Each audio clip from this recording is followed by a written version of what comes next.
इकरमा मकतब,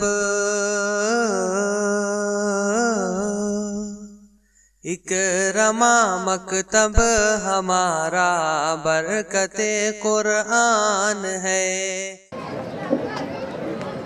अस्सलामु अलैकुम वरहमतुल्लाहि वबरकातुह। आजच्या कार्यक्रमाचे अध्यक्ष पूज्य गुरुजन, वर्ग, ग्रामस्थ, बंधू भगिनी आणि विद्यार्थी मित्रांनो, आज तुम्हाला 26 जानेवारी प्रजासत्ताक दिन निमित्तीचे काही 4 शब्द सांगणार आहे, ते तुम्ही शांततेने ऐकून घ्यावे अशी माझी नम्र विनंती आहे। आज आपण येथे 26 जानेवारी प्रजासत्ताक दिन साजरा करण्यासाठी उपस्थित आहोत। हा भारतामध्ये प्रजासत्ताक दिन दरवर्षी 26 जानेवारी रोजी राष्ट्रीय दिन म्हणून पाळला जातो। या दिवसाला गणराज्य दिन असे म्हटले जाते। भारताला ब्रिटिश राजवटीपासून 15 ऑगस्ट 1947 रोजी स्वातंत्र्य मिळाले।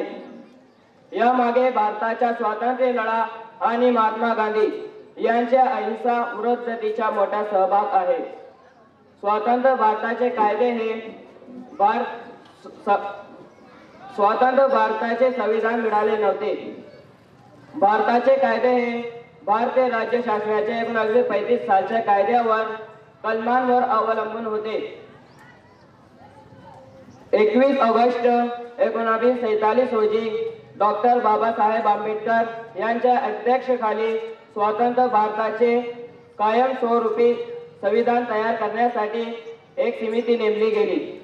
या समितीच्या अनेकता व चर्चास्त्रानंतर या समितीने सादर केलेला अंतिम समुदा 26 नोव्हेंबर 1947 रोजी स्वीकारला। जय हिंद, जय भारत, धन्यवाद। अस्सलाम वालेकुम।